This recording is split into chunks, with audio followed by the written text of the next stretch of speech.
tarde, os atores. Prazer de novo, live por tal Festival Internacional de Som. Hoje, o Longa é um programa nacional que a gente faz no festival,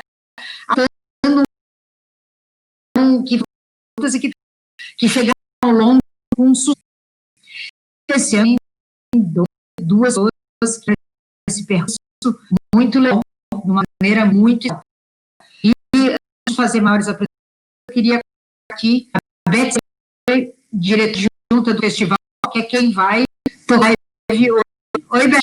Oi,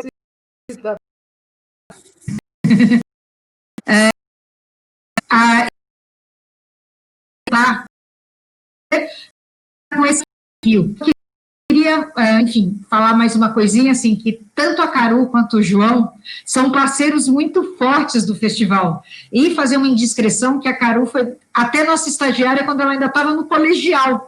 E a gente acompanhou ela desde muito perto. E foi um pouco quando a gente emitia para ele, para esse caipira, foi um pensar este talento em lugar. E para você, Beth, quer dizer, deixa eu chamar a Caru e o João fazer uma tela do mundo e eles dizerem oi. Oi. Super de ter aceitado esse desafio. Ele conta dos filmes hoje até e aí logo chegou a pandemia e eu voltei correndo para o Brasil e estou uma vontade. Vocês fizeram os filmes. Vocês tinham essa. Imagina, eu quero, eu tenho uma quero ir para alguma coisa, mandou para mim, sobre e é uma coisa eu falo com o João, não é diferente, né, para um acordo com o cara de você. De cinema, não estudei cinema, estudei história. Então, fazer os curtas e os documentários que eu fiz antes foram a minha primeira aproximação, né, no cinema como uma pessoa que faz, né? Eu já, enfim, sou filha de cineastas, então eu cresci dentro de um set. Meu primeiro trabalho foi na Kinofórum, como estagiária. Então, mas assim, fazendo cinema, eu não fiz faculdade, então foi muito importante fazer os curtas e os documentários para ter essa experiência de fazer cinema, né? E depois, é claro que os sets são complexos ou não, sendo curto ou sendo longa, né? Depende de como você faz, de como você pensa um set de filmagem. Mas é claro que, normalmente, fazer um longa tem aí umas complexidades maiores, né? Assim, então, é legal passar por outras experiências antes de fazer um longa. E, para mim, foi fundamental. Se eu tivesse feito um longa logo de cara, teria sido bem complexo para mim. Assim. E outro dia, vendo seu filme, não vou dar spoiler, não, mas vendo seu filme outro dia, eu falei, a Caru gosta desse tipo de personagem que é... Acho que era o Carlos Drummond de Andrade, que fala ser boas na vida. Né? Assim, que todos eles são. Ela... Todos. O menino do assunto de família e o de menor. É uma predileção escandalosa, mas é muito curioso, eu acho que enriquece. Tem tamanha humanidade, sabe, assim, de se encarar, mas é isso. E, João, assim, eu não sei, dentro da sua obra, dos filmes que eu conheço, eu não consigo identificar, assim, um tipo, como eu estou falando da Caru, assim, sabe, assim, que um não tem a ver com o outro. São personagens bastante diferentes de identidade, de comportamento, tudo. Você percebe, assim, quando você vai, sei lá, vou fazer um filme. Você tem um personagem na cabeça, assim, tipo, eu gostaria que ele tivesse, sei lá, que ele cantasse, ou que ele gostasse de música, sabe? Que tivesse Sim. um comportamento chique. Sim. Ah, olha, para mim, Beto, assim, eu falo muito do que eu chamo que é um tal de cinema caipira, né? E que as pessoas às vezes imaginam que eu gosto, sei lá, de falar de um universo rural, do campo, mas que não tem nada a ver com isso, não é sobre o Jeca Tatu, não é isso, né? Mas o que para mim eu gosto é de falar de um universo que as pessoas, na maioria das vezes, ignoram. Aqueles personagens, sei lá, o cidadão de bem, sei lá, cruzaria a calçada para não esbarrar com aquela pessoa. E aí esses personagens, para mim, são o que me fascinam, são meus heróis, aqueles personagens que saem de um certo perfil e que na verdade, para mim, são mais como pedras brutas. Se for comparar os personagens, tanto nos curtas e no longa, são personagens quase como assim pedras, assim muito duras e que quase não falam nada e na verdade porque eles escondem muitas coisas internamente. É uma coisa muito mais que é sugerida e que demora para a gente conseguir de fato entender qual é o sentimento desses personagens. É ao mesmo tempo um desafio, mas me interessa muito esses personagens que eu falo que são caipiras, quando a gente vai cruzar na rua e vê aquelas pessoas que sentam ali num banco e ficam um tempo ali observando, e me fascina muito o que passa na cabeça deles, né? E, então, sei lá, tudo isso acaba me inspirando, mas eu gosto de mudar, como o primeiro foi um garoto, o segundo foi uma adolescente, a terceira também foi uma adolescente, e agora, no longa, acabou sendo um homem de 80 anos, que foi o Pitanga, né? Uhum. Ele ficou felicíssimo, né, com tendo feito seu filme, sei lá. Foi uma injeção de vida nele. Ele falou isso um dia, eu ouvi falando. E, agora, então, já que vocês têm, assim, conseguiram chegar, né, nesse ponto, então, de solidez e tudo, o que vocês falam para, por exemplo, para um jovem, a gente vai ter na audiência de hoje muita gente que está começando, que está com curta, que está felicíssimo porque está no festival. O que vocês aconselhariam a essas pessoas? Aconselho aquele bom que você dá com prazer, sabe, assim, para o outro, para ele, esperando que ele possa usufruir disso que você está transmitindo. Vamos, gente. Fala alguma coisa que vocês achem que seja importante, sabe, assim, para essa pessoa adotar na vida. Olha, eu para mim sempre vi a câmera, na verdade, muito mais, sei lá, como um espelho. Eu acho que, assim, a gente precisa olhar para nós mesmos, e quando falar olhar para nós mesmos, enxergar acertos, defeitos, conflitos. Eu acho que tem que trazer muitas coisas pessoais. Eu acho que quando um jovem, às vezes, é que é difícil, né? Às vezes o jovem, às vezes não sabe muito bem o que quer. Isso que eu acho que é um grande dilema, né? Quando a gente é adolescente, a gente fica com aquela dúvida. E eu acho que tudo fica claro quando você começa a ter um foco, no sentido de você saber se identificar. Isso que é uma questão também que é difícil, né, para um jovem, mas quando ele tem uma identidade no sentido dele se enxergar e se saber aonde se identificar, aí eu acho que a coisa é tão mais natural, porque ele tem que trazer isso pro filme. Que nem eu, para começar com o cinema, como eu não tinha orçamento, não tinha apoio, eu criei um coletivo de cinema lá no interior, que é o Quino Olho, que existe até hoje, e que lá eram pessoas que nunca fizeram cinema antes, pessoas que eram até pedreiro, gente que era velho, gente que era criança, adolescente, e assim, vinha primeiro aquelas ideias, eu quero fazer um filme que nem O Senhor dos Anéis, e não sei o quê. Eu falei, mas nossa, a gente não teve Cavaleiros, a gente não teve esse universo aqui no Brasil, sei lá, por que você vai falar disso? Tem alguma coisa a ver com você, não sei o quê, ao seu passado, alguma coisa assim? Então, a primeira coisa, eu diria a gente se encontrar, né? Eu acho que no momento que você pega uma coisa muito pessoal, eu acho que independe da maneira da técnica, se é bonito ou não a câmera, se como é que vai fazer a fotografia, se tem muito apoio ou menos apoio, mas se é uma coisa tão pessoal e verdadeira, eu não tenho dúvidas que isso de alguma maneira vai ressoar na tela. Acho que imagem e som acaba ajudando e vai vir. Na minha opinião, seria essa dica aí. Ricardo?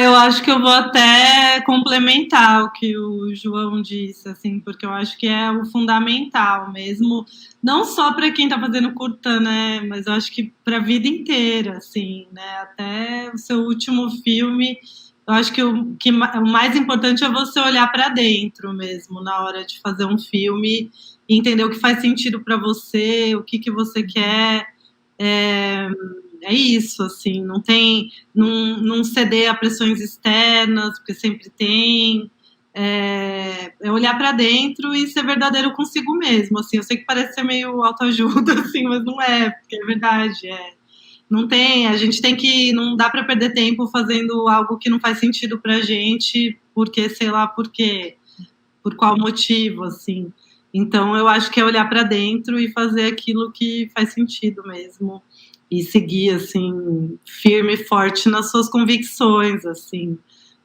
porque é isso, o que vai importar no final é isso, e não ter medo de errar também. Eu acho que às vezes o cinema pode ser uma coisa cara, como pode ser uma coisa não tão cara, mas em geral, enfim, existem filmes com orçamentos maiores, e aí às vezes é difícil você arriscar, né? E eu acho que tem que arriscar, tem que não ter medo de errar e tal. É isso. Mas isso é para a vida inteira, não é nem só para quem está fazendo. Exatamente, isso que eu ia falar, isso é para a vida, né? Porque eu acho que também parece que existe uma linha, assim, um abismo muito grande, assim, entre a pessoa que está fazendo curta e a pessoa que está fazendo longa. E a passagem, ela não é tão abismal, assim, não é tão diferente, né? Assim, eu posso voltar a fazer um curta, ou uma pessoa começar já fazendo um longa e depois fazer um curta. Acho que não existe tanto um passo a passo, assim. Apesar que todo mundo normalmente começa fazendo curta, depois vai fazer o longa.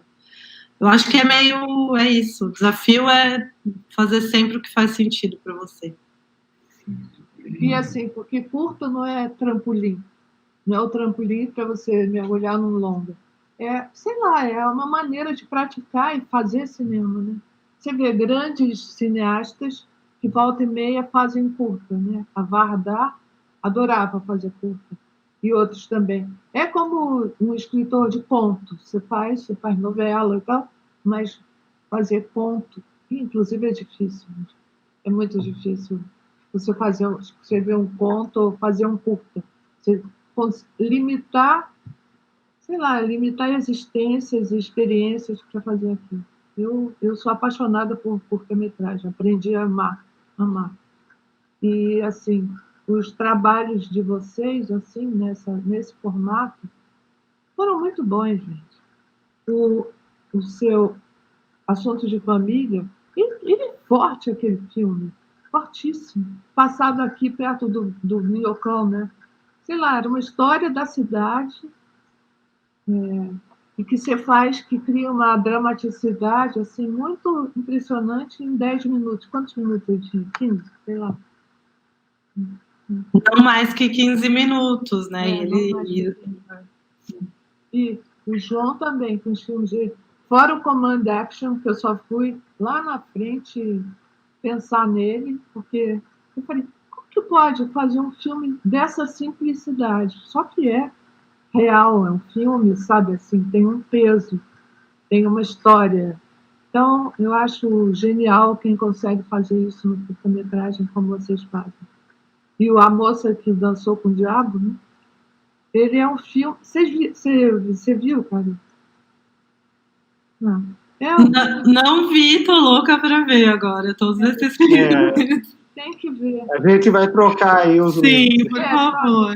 Vai ser muito boa essa cooperação entre vocês, assim, ainda mais nesse momento da vida, assim, né, nessas expectativas de mudança, fazer outra coisa. E, assim, tem pretensão, o João já está morando lá, mas, pelo que eu entendi, morando em Paris, é uma experiência que tem um tempo, não é definitiva, não vou mudar para lá. Caru, você pensa em sair do Brasil? Sim, penso. Eu tive essa temporada em Madrid, eu gostei muito, pensei em voltar. Mas, assim, não penso nunca em voltar definitivo, né? Porque eu quero continuar fazendo filmes aqui no Brasil.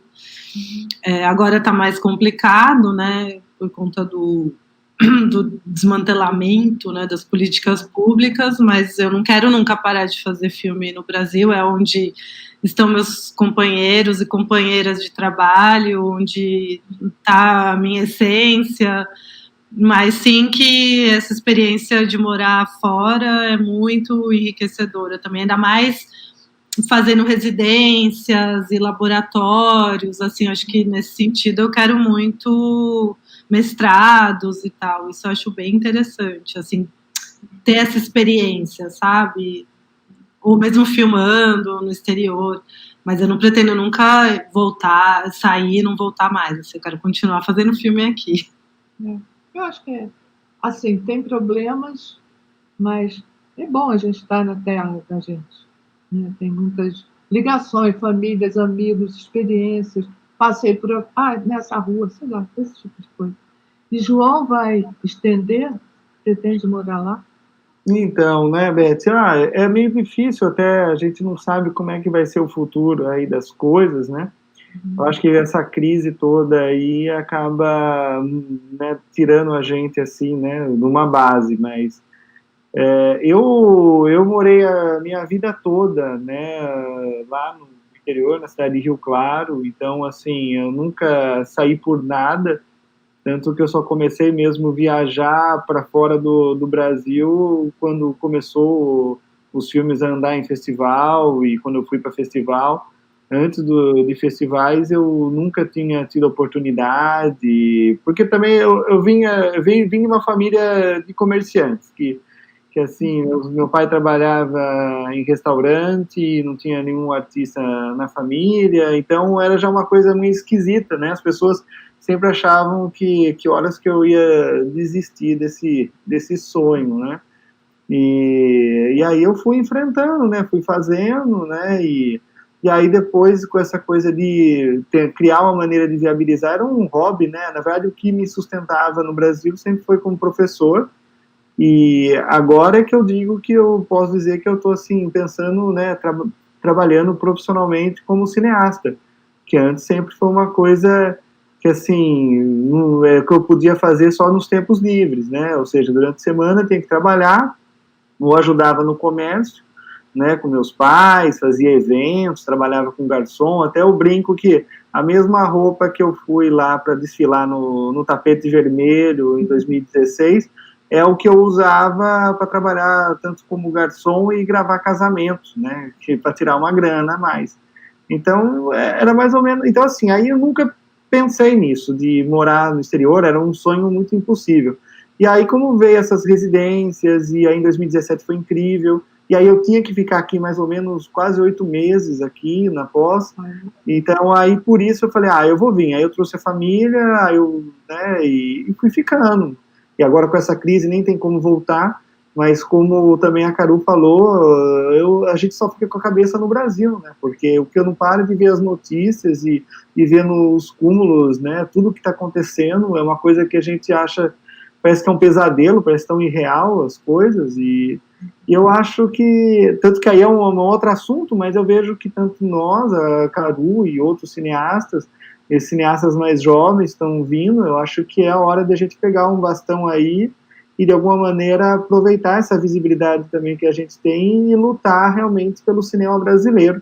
Então, eu estou aqui porque acabo tendo agora uma base, uma oportunidade, uma estrutura, mas os meus filmes, né, e eu ainda sou brasileiro, né, falo do Brasil e assim por diante.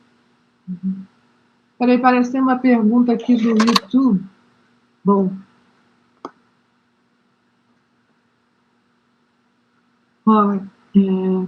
queria perguntar, quem faz essa pergunta é o Márcio Soares, para vocês dois. Queria perguntar a ambos quais seriam as principais dificuldades na hora de captar o orçamento durante esses processos de transição entre curta e longa. Eu acho que quando eu passei por essa experiência, o que eu lembro, assim, Bom, eu tinha 2 curtas, né, para mostrar, né, toda vez que eu fazia aplicação em algum edital eu enviava os links, mas eu sentia que sempre tinha aquela desconfiança se eu já estava pronta para fazer um longa, né, assim, eu acho que talvez essa foi não sei se isso foi uma coisa que eu senti e não existia ou se existia de fato, mas enfim, de qualquer maneira eu senti um pouco essa dúvida, né, se eu realmente ia conseguir levar um set, esse processo do longa que de fato costuma ser mais longo do que um curta, né, nem sempre é mais longo, mas costuma ser mais longo. Então, acho que essa foi a maior dificuldade, assim, de captação, fora as dificuldades normais, né, porque nem sempre os financiamentos são suficientes para tudo, né, toda a demanda, né, e tudo isso. João? Para mim, assim, sempre foi muito difícil captar recurso. Na verdade, nos meus curtas eu tentava editais, mas não conseguia. Era uma coisa muito, muito complicada, muito difícil, né? Tive, assim, pequenas oportunidades de, assim, projetos de oficinas, conseguia certos apoios, editais, mas fora isso, para produção mesmo, nunca eu conseguia, mesmo depois de conseguir estando em Cannes em 2015, em 2016 também não consegui, nem em 2017, e tentava, mas infelizmente não conseguia nada, né, de editais de apoio. Foi apenas no meu terceiro curta que eu tive, né, um apoio, mas que veio da França, porque tinha uma produtora que queria fechar comigo para fazer meu longa, mas eu já tinha fechado com outra. Aí, com essa segunda, eu peguei e falei, olha, eu gostei tanto deles, eu falei, olha, eu tenho uma ideia de um curta. Vocês estão afim, assim? Aí não deu 3 meses, eles levantaram apoio da Arte, do CNC, sabe? Eu não acreditei, falei, nossa, assim, levantou uma coisa incrível. E aí veio todo o apoio de fora e eu filmei em Rio Claro. Foi a primeira vez que eu tive um dinheiro para fazer filme. Antes eu não tinha nenhum dinheiro, a gente botava dinheiro do bolso, né? Eu juntei dinheiro para comprar equipamento, coisas que a gente emprestava de amigos, e assim foi. Agora, já o longa também teve uma situação meio complicada, mesmo estando com uma produtora também grande, como foi a Bossa Nova, mas a gente teve uma dificuldade grande de ganhar um edital direto para o filme, tanto que a gente primeiro ganhou o apoio lá fora, de novo, foi sempre lá fora primeiro. Então foi Uber Baus que a gente ganhou, depois a gente ganhou o Cinema do Mundo, né, na França, do CNC, e aí no Brasil demorou, e aí a Bolsa conseguiu trazer um aporte que era direto, era de um prêmio de um outro filme, sabe? Aqueles prêmios que tem de um filme, né, que já tinha feito. E foi assim que viabilizou o meu filme, né? Então, assim, foi uma dificuldade, né? Eu não sei, espero que no próximo a gente não passe isso, porque a gente quase perdeu o Uber Baus por tanto tempo que estava demorando para conseguir no Brasil. Já era para ter feito esse filme, talvez aí pelo menos 1 ano e meio ou 2 antes do tempo, mas a gente teve que atrasar, mas sorte que a Uber Baus também entendeu, compreendeu, e a gente conseguiu ainda estender esse apoio, né? Só porque... Bom, assim, só um comentário. Não, é que eu também demorei pra caramba para captar o dinheiro para o meu segundo longa, quer dizer, eu já tinha um longa e para o segundo demorou anos, sei lá, uns 3, 4 anos para eu conseguir captar, e não captei tudo, então a dificuldade também continua. Ih, caramba, né? Já desanima, né? Mas, nossa, não tem fim, né? Mas, entendo. Não, queria falar desse longa da Caru, que não é o Meu Nome Bagdá, é o de menor. Não sei se você viu, João, mas se não viu, veja. Eu achei naquele ano do de menor, para mim foi um dos melhores filmes. Eu falo, mas que filme forte, de belas atuações. Parabéns, cara. Eu nunca tive chance de falar isso antes, estou falando agora. E vamos ver o que mais. Então, aí os planos são esses, talvez viajar, E aqui no Brasil, vocês estão pensando em alguma coisa? Já tem projetos pensados, desejados? Eu acabei de escrever, junto com mais 5 roteiristas, uma série baseada no D menor, mas assim, bem diferente, mas enfim, inspirada no primeiro longa. E agora a gente está, enfim, tem que poder voltar a filmar para filmar a série, né? Mas os roteiros já estão prontos. E estou aproveitando também a pandemia para escrever milhares de projetos novos. Enfim, eu estou conseguindo ficar em casa, né? Felizmente. Então, estou aproveitando para escrever bastante novos projetos, assim, de longa, né? E essa série. Você acha que essa é... Eu acho que essa talvez seja a tendência, essa coisa das séries. Eu estou falando por esse tempo que a gente está em casa. É bom você ter essa companhia, sabe? Você poder ver isso e ter uma garantia de ter... durante uma semana eu tenho isso para ver. Porque os filmes, inclusive ontem eu estava falando com uma amiga que ela está muito pessimista com relação à reabertura dos cinemas. Ela falou, quem sabe isso não vai mesmo acontecer, sabe? Assim, a gente vir a ter tamanho medo. Eu estou louca para ir ao cinema. Tamanho medo que você não volte, você fique em casa, sabe? Assim, para ver coisas em casa. Não, tem um comentário aqui da Vera Hambúrguer, eu não vou me incluir, mas ela fala, que belo trio, mas você fala, que bela dupla de vocês. Eu sou modesta. Então, gente, assim, a gente está chegando mais ou menos ao fim. Então, eu queria, sei lá, assim, Caru, no seu caso, você tem mãe cineasta, quanto ela, a minha querida Tata, quanto você se espelhou nela, sabe assim? Eu digo assim, quanto ela foi marcante na sua vida, sabe assim, nesse trabalho dela. Sem falar no Chiquinho também. Mãe e pai, né, mãe cineastas. Eu acho que eu me espelhei muito nos dois, né, assim, até porque eu não tive muito, eu não estudei cinema, então eu sempre falo que a única escola que eu tive foram sets de filmagem dos meus pais, né, então inevitavelmente eles foram e são, né, uma grande referência para mim, assim, isso, e tá claro, tá lá impresso para quem quiser ver nos filmes. Eu acho que tem característica dos dois, assim, né? E de tudo que eu vi, eu adoro os filmes deles, assim, os curtas, né? Os documentais do meu pai são maravilhosos, né? Assim, até hoje são curtas que parecem que poderiam ter sido feitos hoje e ainda assim iam ser usados, assim, né? E os filmes da minha mãe também são incríveis. Eu acho que a gente se aproxima em muitas coisas, né? É claro que quem conhece as duas, os três, consegue identificar que a gente é muito diferente, mas os filmes são muito diferentes. Mas é claro que tem uma... tem, né? E eu acho que é normal, é natural. A gente cresce vendo, eu cresci vendo os filmes deles e acompanhando as discussões, as inquietações, quando eu nem entendia do que eles estavam falando. Então, inevitavelmente, isso vai estar ali.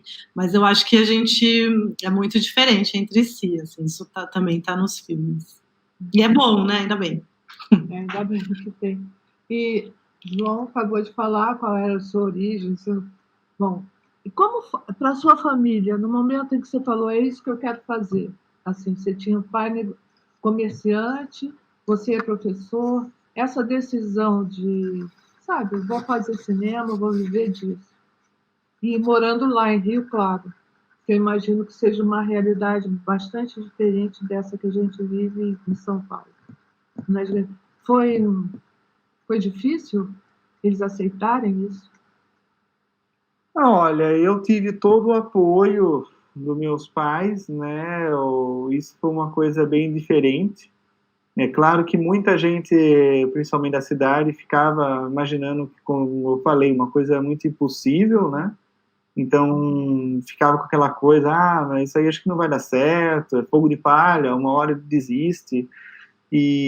Mas uma coisa que, né, assim, meu pai, né, ele faleceu, né, na verdade, ele chegou a acompanhar pelo menos esse começo da minha carreira, né, ele faleceu no comecinho de 2017, tanto que ele faleceu e eu já fui fazer a residência uma semana depois do velório e tal, e que fiquei 6 meses longe da família e tal, foi bem difícil. Mas assim, ele era muito simples e ele ajudava, ele tinha uma Kombi que ele ajudava a fazer eventos assim de buffet, né? E aí ele ia fazer alimentação, né, em vários lugares, assim, eventos. E aí ele ajudava, levava essa Kombi para levar os equipamentos, para levar a galera para fazer o curta, os projetos, ele alimentava todo mundo e tal. Então, assim, e ele apoiava muito. E tinha uma coisa que eu sempre guardo que ele falou assim para mim, olha, João Paulo, né, não vai atrás do dinheiro, não vai atrás do dinheiro. Olha, se realmente é uma paixão para você, você não consegue viver sem isso daí, vai atrás. E que de alguma maneira você vai sobreviver. Sabe, meu pai, pode parecer até ingênuo essa fala, mas é uma coisa que eu acredito tanto que quando você realmente faz uma coisa que assim, que você não consegue viver sem. Por isso que eu falo que às vezes, antes de ser uma profissão, o cinema para mim é uma missão, sabe? É uma missão porque eu não consigo viver sem isso daí. É uma coisa que assim, que, né, quase que eu preciso, é o meu dia a dia, não paro de pensar nisso. Então, não tem como, né? Eu penso até agora que as coisas estão acontecendo e, né, com o primeiro longa, e eu imagino que, né, que realmente isso seja pro resto da minha vida, porque eu não consigo fazer outra coisa. E assim, bom, voltando agora para o curta-metragem. Vocês conhecem, vocês têm visto, vocês veem. Tem algum realizador ou trabalho de um grupo, sei lá, que vocês realmente destacam, se vocês têm tido a oportunidade de ver, não no festival que acabou de começar, mas habitualmente, se vocês veem, se tem alguém que tá, sei lá, despertando interesse para cada um. Bom, Caru, me ajuda, Caru. Nossa, eu tava aqui pensando que eu sou péssima de lembrar nomes e sempre me dá um branco. Tipo, quando perguntam até de filme, quais os filmes que te influenciam, eu sempre entro em pânico. Mas me veio um nome especial, que é o da Vivi Ferreira, que, né, fez o Dia de Jerusa, que foi um curta que eu gostei muito, assim, acho muito potente. Né? Aí depois eu pensei na Vivi Ferreira, aí me veio o nome da oh meu Deus, que fez o Cabela. Tainá. Não acredito, que horror. Mas enfim, Yasmin Tainá, desculpa ter esquecido o nome. Bom, tem um grande amigo meu, cujos curtas que eu gosto muito, que é o Renan Rovida. Enfim, eu vou citar esse só porque veio aqui como associação livre, mas tem muitos curtos, sei lá, se eu parar para pensar vai vir mais, mas assim, que me veio agora são esses cineastas e esses curtos. E o João, tem algum nome, algum trabalho de alguém especial? Então, né, às vezes eu fico nessa situação que eu acho, assim, tem vários realizadores jovens que, assim, me encantam muito, que até às vezes me procuram e mostram seus curtas e eu fico muito contente. Mas, assim, eu fico, às vezes, um pouco numa situação de querer falar um nome e não falar de outros, eu acho que é um pouco meio chato. Não. Mas que nem como a própria Caru lembrou, que nem a Vivi mesmo, até quando ela falou, eu lembrei, porque a Vivi eu conheço quando ela fez, né, o curta Um Dia de Jerusa, e estava ainda procurando lá em Cannes apoio para conseguir fazer o longa. Eu lembro que a gente até se conheceu por lá, e aí eu não tinha onde ficar, estava meio sem grana, ela pegou e me ajudou, ela falou, olha, vamos, a única coisa é que não tem que dividir até a cama. Eu falei, para mim não tem problema, nós ficamos juntos, dividimos até a cama, até a gente brinca, e de lá depois ela me chamou para ajudar. Eu cheguei a alugar uma câmera que eu tenho, para uns curtas que foi o Renato que fez, que também é um outro diretor de curtas, que eu gosto bastante também, e aí que ela produziu, a Vivi que produziu, e que aí eu fui, até ajudei também como segundo assistente de câmera, que eu também curto muito fotografia, então eu cheguei a participar de 2 curtas que ela produziu, e tem também o próprio coletivo, né, do Que no Olho, que eu fundei, que hoje em dia todo o pessoal lá está produzindo vários curtas, então o coletivo em si tem várias coisas muito interessantes. Tem gente da Bahia, sabe? Eu lembro do Caleb, eu lembro também de Recife também, eu lembro do Enoque, do Matheus, tem o próprio também o Marco em Minas. Mas tem muita gente, tem assim muitas pessoas incríveis. O que eu acabei não tinha falado, mas essa coisa do curta-metragem, né, é realmente um meio tão poderoso, porque você tem uma liberdade muito maior que você não vai ter no longa. Você não vai ter a mesma liberdade no longa como você teve no curta. Pelo menos eu senti isso, né? Claro que eu fiz exatamente tudo o que eu quis no longa, mas eu via que o tempo é outro, a questão mais profissional, uma rigidez, o tempo, o dinheiro, é outra questão. E aí no curta você tem uma liberdade enorme, e quando você tem liberdade, você pode arriscar muito. Eu vejo que é aí que nasce o grande cinema, é quando você pode arriscar, e eu acho que é isso que acontece, né, para muitos acaba sendo um cartão de visita, para mim, assim, eu fiz o meu longa, mas eu não digo que foi um trampolim, mas foi, na verdade, todo um momento de maturidade, de experimentação, para eu me encontrar mesmo, para eu encontrar a minha marca, né, uma assinatura. Então, isso que eu acho, na minha opinião. Bom, então agora, para a gente, perto do fim, cada um vai falar um pouquinho do seu longa, sabe?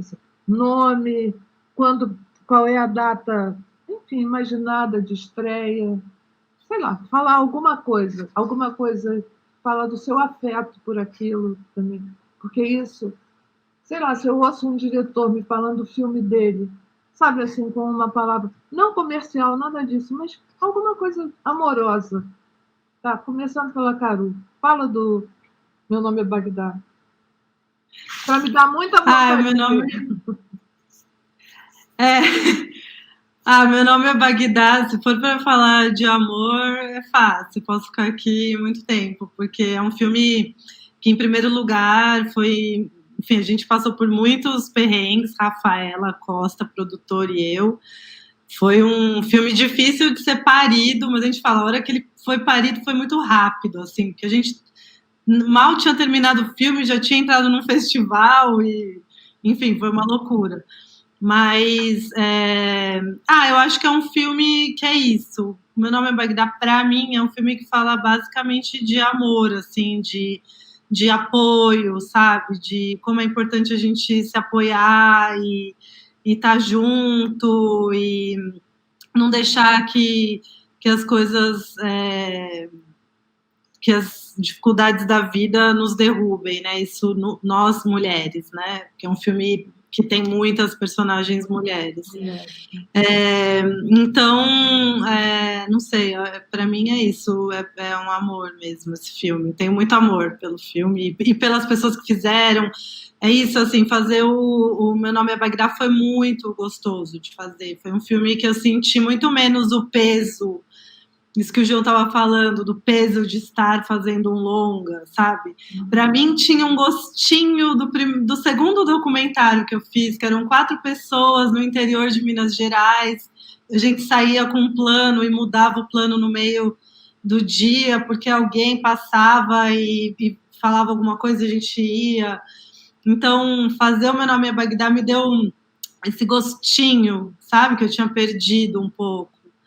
E que foi um gostinho muito bom, assim, que é fazer filmes de uma forma mais livre, mais gostosa. A gente estava sempre rindo no set, e, enfim, foi muito gostoso fazer, ainda que foi muito difícil e muito duro, né, porque, enfim, foi um longa, tinha sempre 30 personagens em cena, e era uma loucura, e na rua, então não foi assim, não estou dizendo que foi fácil, foi bastante trabalhoso, mas foi um longa que me deu muito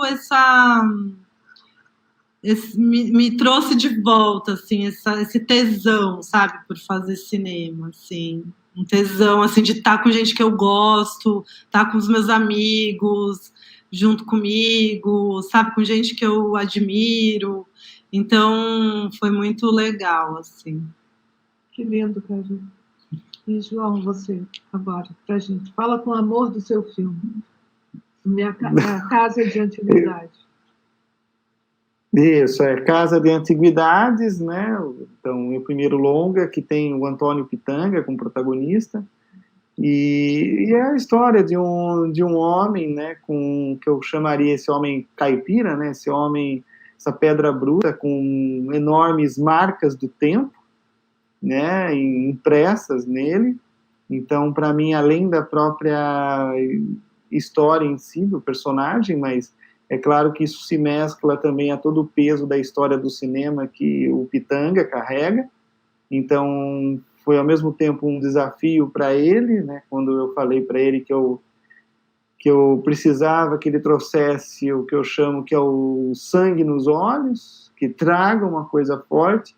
Porque, assim, as pessoas me conhecem, eu sou calmo, assim, né? Eu sou bem tranquilo, mas é que para mim, assim, Beth, é uma explosão, né? Assim, dentro. É uma coisa, quase um vulcão, uma coisa que eu preciso, e que é muito forte. Então, assim, né, essa história desse homem que vem do norte, que eu falo norte, né? Mas, na verdade, veio do interior de Goiás, o centro do Brasil, mas que veio desse interior e que vai ali para o sul, né, após uma grande crise, onde que as fábricas estão fechando, e ele trabalha no laticínio, e ele tem que continuar e vai trabalhar na matriz para conseguir ainda ter os seus abonos e a sua aposentadoria, né? Então ele vai para lá para continuar esse trabalho, e aí é bem numa cidadezinha, uma colônia austríaca, né, ali no interior de Santa Catarina, e ele acaba tendo que enfrentar uma comunidade, assim, digamos, ultraconservadora, né? Poderíamos dizer também fascista também, que é criado ali, também vem uma xenofobia e junto vem todo também, é claro, um racismo também, e ele tem que enfrentar. Então, às vezes é difícil de falar de amor, mas, assim, é um filme que é de enfrentamento, assim. É um filme que eu senti que eu vendo todas essas coisas que estão acontecendo, eu acho que esse filme é desde 2015, né? E que eu estou escrevendo, mas que eu já sentia que, de alguma maneira, a gente tinha que enfrentar, sabe? Que tinha que escancarar e vir com tudo, e não, sei lá, eu imaginava que eu precisava, né, contar uma história assim forte. É claro que tem toda uma paixão, tem todo um sentimento ali, mas é um filme bastante visceral, e que ele é visceral em vários sentidos. Eu arrisquei muito, assim, sabe? Eu pensei assim, nossa, eu falo, né, que eu não tenho nada a perder, porque, assim, no sentido, eu não, né, sempre já vivi numa vida meio simples. Eu falei assim, eu não estou almejando o sucesso de uma bilheteria ou de uma maneira, sei lá, de entretenimento. Eu precisava fazer uma coisa forte para mim, uma coisa que mexesse no estômago, uma coisa que realmente incomodasse e fizesse, quem sabe, nascer um sentimento de mudança, um sentimento de mudar algo, sabe? Eu, de alguma maneira, queria, né, e quero com esse filme abrir um espaço para uma revolução, e eu vejo, assim, eu arrisquei esteticamente no filme também. É um filme bem diferente do que talvez seria um bom gosto ou algo tradicional. Mas isso eu falo porque eu já falo isso até para adiantar, porque eu sei que às vezes as pessoas vê o trailer ou imaginam um filme X ou Y, mas é um filme também para arriscar. Para mim, quando eu estou perto de um certo ridículo, de quase um estranho, para mim é onde eu acho que eu estou começando a acertar, que eu estou pegando uma coisa mais verdadeira. E esse filme foi nesse lado, assim, né? E aí sobre a estreia, desculpa, né? Sobre a estreia, que é o lado mais complicado, né? O filme estava com essa seleção de Cannes, mas não aconteceu Cannes, e aí agora o filme vai lançar agora, isso está certo, em setembro agora vai ter 2 festivais. Ele está em Toronto, né? Ele vai ter lá 3 exibições presenciais, só que por toda a questão de segurança sanitária, infelizmente, eu não vou estar indo para lá, a equipe não vai, é só para os canadenses mesmo, e está tendo, na verdade, tudo aquele Q&A, tudo pela internet. Mas dia 25 de setembro, e que é justamente na data do meu aniversário, o filme vai passar realmente com a minha presença, vai ser quase uma estreia lá em San Sebastián, né? Vai estar ali na competição, em San Sebastián, e o filme vai passar ali presencialmente e eu vou estar lá. E aí acho que é aí que eu estou nascendo para o cinema, né, com o longa. Bom, gente, olha, então foi um prazer enorme para mim, porque são 2 cineastas que eu gosto muito, amo mesmo de verdade e admiro. Que a gente está fechando aqui, eu vou chamar a Zita para... Muito obrigada, viu, a vocês 2 mesmo, muito obrigada. Obrigada, Beth. Obrigado. Obrigada. É tão gostoso ouvir conversa, né? Eu adoro. Obrigada, Beth, porque você sabe que a Beth é a melhor condutora de conversas da nossa trabalha aqui na Fora. Estamos morrendo de saudade de estarmos todos juntos para compartilhar momentos de conversa mesmo. E, bom, é só para agradecer muito e para convidar vocês a assistirem os curtas também e convidar o público em geral que está nos assistindo, porque eu acho que é desse repertório que a gente constrói o nosso futuro, né? E para mim esse projeto do curta longa é muito bacana, porque cada um tem a sua experiência, mas todos juntos a gente consegue fazer um cinema brasileiro muito diverso e que se viabiliza de maneiras variadas, né? E a gente pensa o percurso da Caru, que é uma moça que nasceu no cinema, e você, que era um moço que aparentemente teria como entrar nesse cinema internacional, e os 2 estão aí circulando, sendo disputados no sentido de participando dessa nova geração de cineastas brasileiros. Então, super, super obrigada, e obrigada ao Miss também por nos acolher nessas lives. Obrigada, Zita. Prazer. Obrigado. Obrigada, gente. Tchau.